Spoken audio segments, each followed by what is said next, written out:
आयकर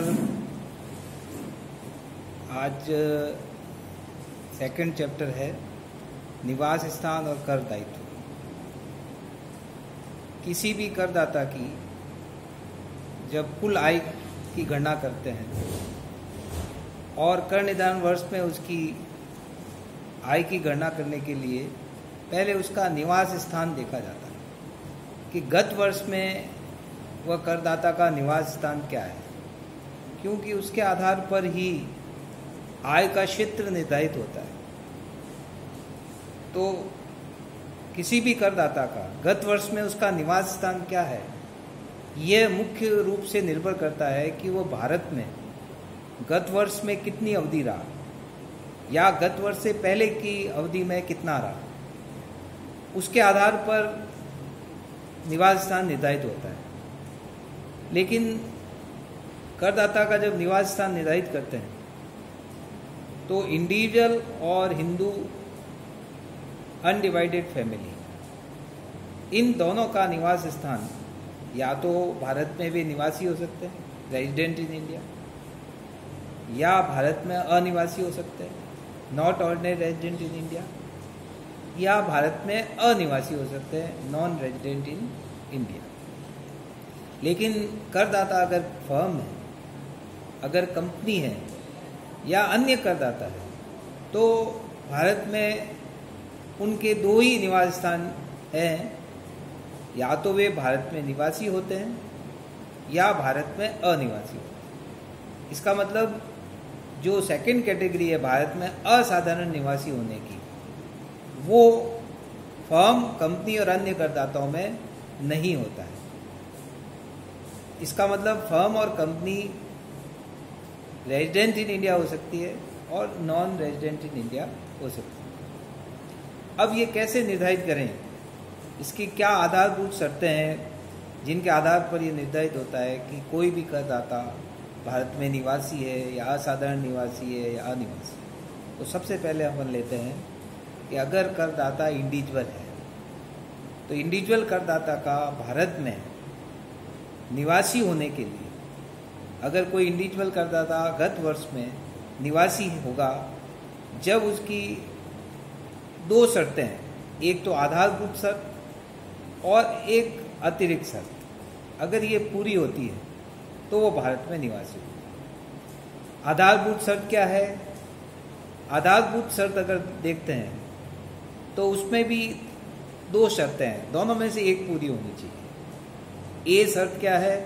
गत वर्ष में कुल मिलाकर 182 दिन या इससे अधिक भारत में रहा। अगर 182 दिन या इससे भारत में ज़्यादा रहता है करदाता, तो ये पहली शर्त, आधारभूत शर्त पूरी मानी जाएगी। लेकिन अगर 182 या इससे कम दिन गत वर्ष में रहता है तो इसके लिए बी शर्त है, अगर वो पूरी करता है तो ये आधारभूत शर्त पूरी मानी जाएगी। वो बी शर्त क्या है?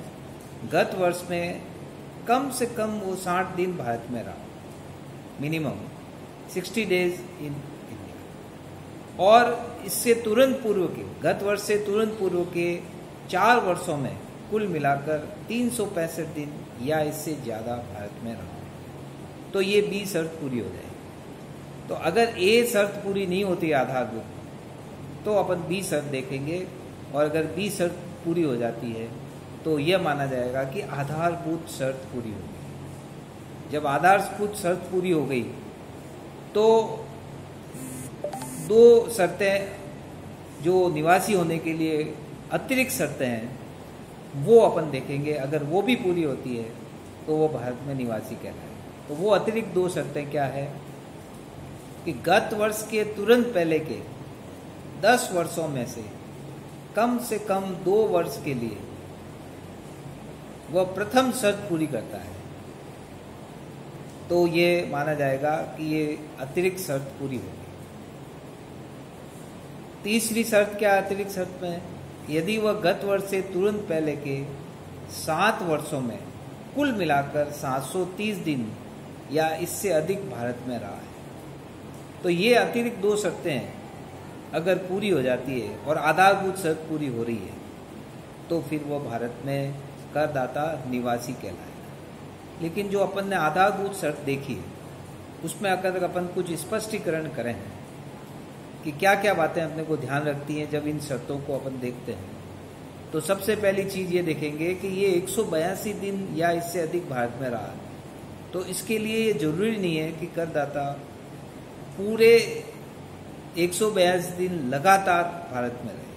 कभी भारत में आ सकता है, कभी वापस जा सकता है विदेश में, लेकिन कुल मिलाकर 182 दिन जब काउंट करेंगे तो अपन जो है भारत में एक गत वर्ष में कितने दिन रहा उनको काउंट करेंगे, लगातार रहना आवश्यक नहीं है। दूसरी चीज़ ये ध्यान रखेंगे जब अपन ये दिनों की गणना करेंगे तो अगर कोई करदाता भारत से बाहर जाता है तो आने और जाने का दिन ये दोनों अपन दिनों की गणना में शामिल करें, ये अपने को ध्यान रखना है। दूसरा, ये जो आधारभूत शर्त है, ये जो बी नंबर शर्त है कि गत वर्ष में कम से कम 60 दिन भारत में रहा हो या उससे तुरंत पूर्व के 4 वर्षों में कुल मिला के 365 दिन भारत में रहा हो, ये बी शर्त 2 अपवाद हैं इसके जब ये लागू नहीं होता। वो अपवाद क्या है कि अगर व्यक्ति भारत का नागरिक है और रोजगार या भारतीय जहाज के चालक दल के रूप में गत वर्ष में भारत के बाहर रहता है, तो इसका मतलब इस कंडीशन में 182 दिन या अधिक भारत में रहेगा तो ही आधार शर्त पूरी होगी। दूसरा अपवाद क्या है कि व्यक्ति भारत का नागरिक है या भारतीय मूल का है, जो मूलतः भारत के बाहर रहता है और गत वर्ष में भारत में भ्रमण पर आया है, ऑन विजिट। तो ये जो फर्स्ट बी शर्त है वो पूरी नहीं होगी, उसके लिए फर्स्ट ए शर्त ही पूरी करना आवश्यक होगा। तो ये 2 अपवाद हैं जो आधारभूत शर्त बी अपन ने देखी जब लागू नहीं होती है, तो फिर फर्स्ट ए ही लागू होगी। तो करदाता अगर ये 3 शर्तें पूरी करता है, पहली आधारभूत शर्त और 2 अतिरिक्त शर्तें, तो वो भारत में करदाता निवासी कहलाए। इसका मतलब ये हुआ कि जो शर्तें हैं अगर अपन इसको कैटेगरी में बांटें तो आधारभूत शर्त नंबर 1 हो गई, 1 में ए और बी होगी, तो या तो ए हो जाए या बी हो जाए। लेकिन कुछ परिस्थितियां जैसा आप बात बताया कि बी लागू नहीं होती है तो ए ही देखेंगे। तो फर्स्ट ए पूरी होती हो या फर्स्ट बी पूरी होती तो यह माना जाएगा कि आधारभूत शर्त पूरी हो। अतिरिक्त शर्तों में 2 शर्तें हैं, उनमें वो दोनों शर्तें अगर पूरी होती है तो फिर वो करदाता भारत में निवासी कहलाए। अब दूसरी कैटेगरी जो करदाता के निवास स्थान की है, भारत में असाधारण निवासी। कोई भी करदाता भारत में असाधारण निवासी कब होगा? जब वो आधारभूत शर्तों पूरी करता है, लेकिन जो अतिरिक्त शर्तें हैं, शर्त नंबर 2 और 3, वो दोनों ही नहीं करता है या दोनों में से कोई एक नहीं करता है, तो फिर वो करदाता यह माना जाएगा कि वो भारत में असाधारण निवासी है। भारत में अनिवासी कब होगा वेस्ट? जब वो आधारभूत शर्त ही पूरी नहीं करता है। इसका मतलब ये हुआ कि जो 182 दिन या इससे अधिक रहने की शर्त पूरी नहीं करता है, या फर्स्ट की बी 60 दिन कम से कम गत वर्ष में और 365 दिन लास्ट 4 प्रीवियस ईयर में नहीं रहता है, तो वह करदाता भारत में अनिवासी कहलाएगा, नॉन रेजिडेंट इन इंडिया। तो इस तरह से ये 3 निवास स्थान जो निर्धारित किए जाते हैं इंडिविजुअल के केस में, अगर एसएससी इंडिविजुअल है, तीनों शर्तें पूरी करता है, आधारभूत शर्त और 2 अतिरिक्त शर्तें, तो भारत में निवासी कहलाएगा। अगर वो पहली शर्त पूरी करता है लेकिन दूसरी और तीसरी जो अतिरिक्त शर्तें हैं वो पूरी नहीं करता है या इनमें से एक ही कर रहा है, तो वो भारत में असाधारण निवासी कहलाएगा। और अगर वो पहली आधारभूत शर्त ही पूरी नहीं करता है तो वो करदाता भारत में अनिवासी कहलाएगा। तो इस तरह से एक इंडिविजुअल करदाता का कर निवास स्थान निर्धारित किया जाएगा। अब अगर देखें कि अगर वो करदाता हिंदू अविभाजित परिवार है, HUF के नाम से अपन जानते हैं इसको।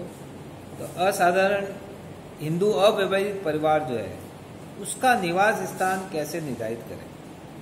तो हिंदू अविभाजित परिवार जो होता है उसमें कर्ता होता है और परिवार के सदस्य होते हैं। तो जब निवास स्थान निर्धारित करते हैं तो कर्ता भारत में कितने दिन रहा गत वर्ष में उसको ध्यान रखेंगे, और उस परिवार का जो भी एक्टिविटीज़ है जिससे इनकम हो रही है, उस परिवार की इनकम हो रही है, उसका प्रबंध और नियंत्रण कहाँ से हो रहा है, भारत से हो रहा है या भारत के बाहर से हो रहा है। इसके आधार पर यह निर्धारित होगा कि वह हिंदू अनडिवाइडेड फैमिली क्या भारत में निवासी है, क्या भारत में असाधारण निवासी है, या क्या भारत में अनिवासी। तो इसके लिए क्या शर्तें हैं। सबसे पहले अपन ये देख रहे हैं कि कोई भी हिंदू अविभाजित परिवार भारत में निवासी कब होगा, जब वो 3 शर्तें पूरी करता हो। पहली शर्त, यदि गत वर्ष में परिवार के कार्यों और कार्यकलापों का प्रबंध एवं नियंत्रण या तो पूर्ण रूप से या आंशिक रूप से भारत में है, तो यह माना जाएगा कि पहली शर्त पूरी हो गई है। और किसी भी व्यापार या किसी भी क्रियाकलाप का प्रबंध नियंत्रण भारत में तब माना जाएगा जब उससे संबंधित जो नीतियाँ बनाई जाती है, जो उसका संचालन होता है, अगर वो भारत से हो रहा है तो ये माना जाएगा कि उसका नियंत्रण भारत से हो रहा है। तो अगर पहली शर्त पूरी होती है तो अपन दूसरी और तीसरी शर्त पूरी देखेंगे। अगर दूसरी और तीसरी दोनों पूरी होगी तो वो हिंदू अनडिवाइडेड फैमिली भारत में निवासी कहलाएगी। दूसरी शर्त क्या है कि परिवार का जो कर्ता है गत वर्ष के तुरंत पूर्व के 10 वर्षों में से कम 2 वर्ष जो भारत में निवासी होने की आधारभूत शर्त है वो पूरी करना है। तो ये माना जाएगा कि ये सेकंड शर्त पूरी हो। थर्ड शर्त क्या है कि परिवार का कर्ता गत वर्ष के तुरंत पूर्व के 7 वर्षों में कुल मिलाकर 730 दिन या इससे अधिक भारत में रहा है। तो ये तीसरी शर्त पूरी होगी। अगर ये तीनों शर्तें पूरी होती है तो वो करदाता, वो जो हिंदू अनडिवाइडेड फैमिली करदाता है, वो भारत में निवासी कहलाएगा। हिंदू अनडिवाइडेड फैमिली भारत में असाधारण निवासी कब होगी कि जब पहली शर्त पूरी होती हो, लेकिन जो दूसरी और तीसरी शर्त है वो दोनों ही नहीं होती है या दोनों में से एक होती है। तो यह माना जाएगा कि हिंदू अनडिवाइडेड फैमिली भारत में असाधारण निवासी है। भारत में अनिवासी कब होगा, non resident in India HUF, जब पहली शर्त ही पूरी नहीं करता है। और पहली शर्त कब पूरी नहीं होती है, जब उस परिवार का जो भी आय कमाने का साधन है, जो भी क्रियाकलाप है, उन सब का प्रबंध और नियंत्रण पूर्ण रूप से भारत के बाहर होगा।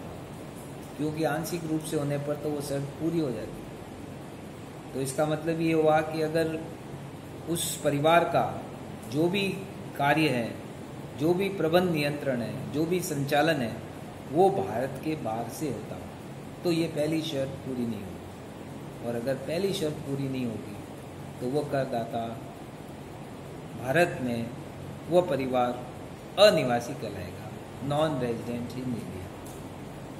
तो इस तरह से इंडिविजुअल और HUF इन दोनों का निवास स्थान 3 तरह का हो सकता है, resident in India, not ordinary resident in India और नॉन रेजिडेंट। और इसको निर्धारित करने के लिए जो अभी प्रावधान अपन ने इनकम टैक्स में देखे हैं उनके आधार पर निर्धारित करेंगे कि उनका निवास स्थान गत वर्ष में भारत में क्या है। अब अपन देखते हैं कि अगर कोई साझेदारी फर्म है तो साझेदारी फर्म भारत में या तो निवासी होती है या अनिवासी। भारत में निवासी कब होगी, जब उस फर्म का जो कार्य है उसका प्रबंध और नियंत्रण पूर्ण रूप से या आंशिक रूप से भारत में स्थित हो तो वो फर्म भारत में निवासी कहलाएगी। कोई भी साझेदारी फर्म अनिवासी कब कहलाएगी? यदि उसका प्रबंध और नियंत्रण पूर्ण रूप से भारत से बाहर हो तो वो साझेदारी फर्म भारत में अनिवासी कहलाएगी। तो ये दो कंडीशंस हैं जिनके आधार पर निर्धारित किया जाएगा कि वह साझेदारी फर्म गत वर्ष में भारत में निवासी है या अनिवासी।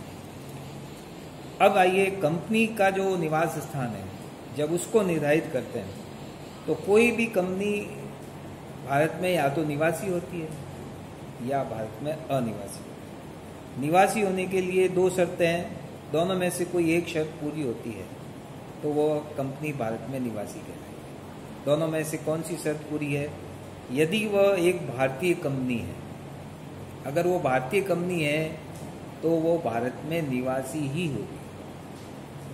दूसरी कंडीशन क्या है कि यदि वो विदेशी कंपनी है लेकिन उसका गत वर्ष में प्रबंध और नियंत्रण अगर पूर्ण रूप से भारत से है तो वो भारत में निवासी कहलाएगी।